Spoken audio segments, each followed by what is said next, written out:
як радости серцям, як оборони від усього злого, як соняшної.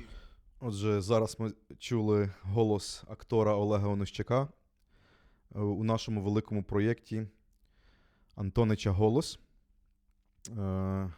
Вітаю всіх, я називаюся Володимир Ольшанський.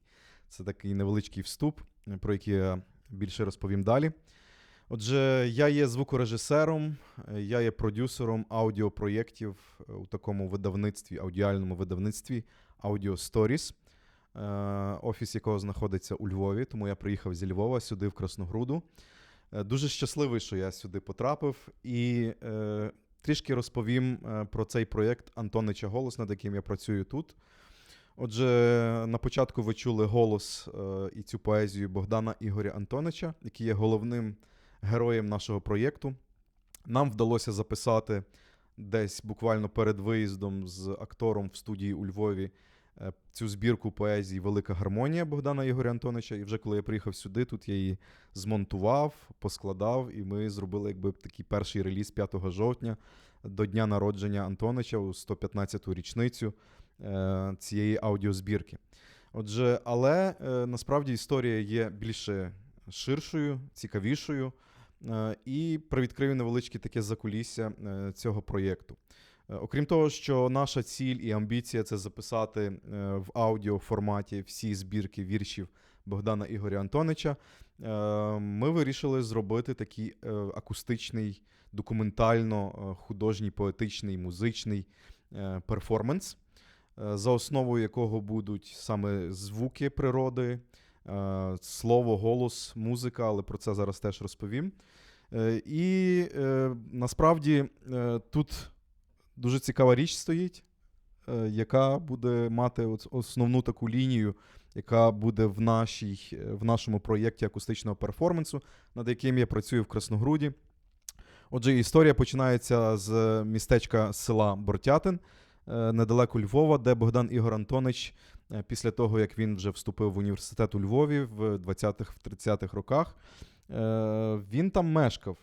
І нам вдалося здобути певну цікаву таку інформацію, і я почав копати в архіви, вичитувати листування, спогади про Богдана Ігоря Антонича, і я побачив одну дуже цікаву річ в цих спогадах. Наприклад, його сусідка з Бортятина згадує, що Богдан Ігор Антонич дуже часто в селі під дзвіницею дерев'яною, старою, яка сьогодні є, до речі, в Бортятині, яку нам вдалося записати, ці давні дзвони, він дуже часто мав з собою одну річ, яку ми називаємо в нашому проєкті «Паличка Антонича». Отже, з цією паличкою він собі просто часто гуляв на природі і вистукував різні ритми. І під ці ритми він виголошував якісь фрази, слова і складав вірші. І для людей це було дуже дивно. Якийсь дуже дивний хлопчина ходить, щось вистукає з патичком. І це мені теж впало в око, коли я читав ці спогади. Думаю, дуже цікаво. І пізніше, коли я натрапив на інші спогади, у мене почала в голові складатись ціла історія, і переді мною постав Антонич з паличкою. Отже, в інших спогадах ми маємо, що коли його двоюрідна сестра згадує, що Антонич, будучи хлопчиком 6-7 років на Лемківщині, він теж ходив з таким патичком вже тоді і вистукував ці ритми. Пізніше є спогади його нареченої, коли Антонич вже став відомим поетом. Він мешкав у Львові на вулиці Городоцькій, в цій кам'яниці.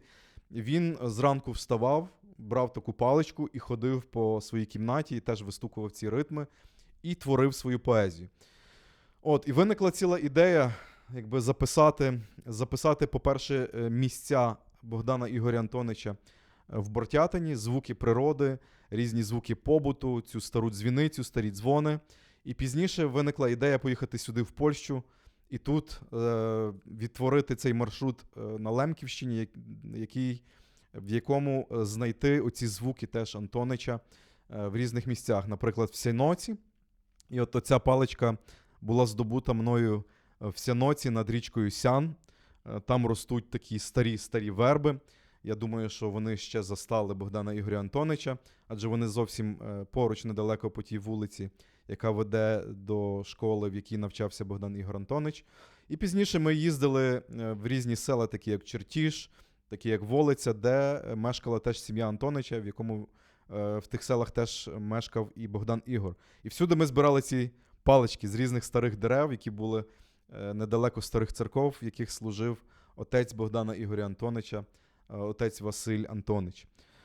Отже, зараз хочу вам показати більше ось цю річ. Тут написано Богдан Ігор Антонич. Я робив це тут в цій майстерні, в цьому просторі. Такий гарний майстер В'єщик допомагав мені тут працювати, і ми разом придумали таку річ. Тут написано Богдан Ігор Антонич. І я залишаю тут цю паличку з верби з міста Сянока в пам'ять про цього дивного, але важливого поета Богдана Ігоря Антонича, який вплинув на велике покоління українських поетів минулого і сучасності, як Андрухович, як Малкович і багато інших, по дві сторони України, зі східної і західної. І тут ззаді теж є вписаний такий маршрут життя Богдана Ігоря Антонича. Народився він в Новиці. І так через Сянок, Бортятин аж до Львова. Тому з вдячністю за те, що Красногруда і проект «Пограниччя» гостить мене в цей час тут, щоб створити цей проєкт «Антонича Голос» і цей перформанс, залишаємо в пам'ять цю річ. Хочу подякувати насправді організаторам, всім Малгожаті Чижевській, Кшиштофу Чижевському, Агаті, Пьотрику і всіх, кого я тут зустрів і познайомився. Насправді дуже захоплений і дуже такий натхненний тою працею, яку вони тут роблять зі звуками природи. Теж записував як звукорежисер на мікрофон тут звуки якісь. Ми тут вже почали якісь спільні проекти, і це дуже тішить. Тому дякую. Надіюся, що спільно ми будемо багато доброго робити, творити, і спільно побачимо перемогу України і разом до перемоги.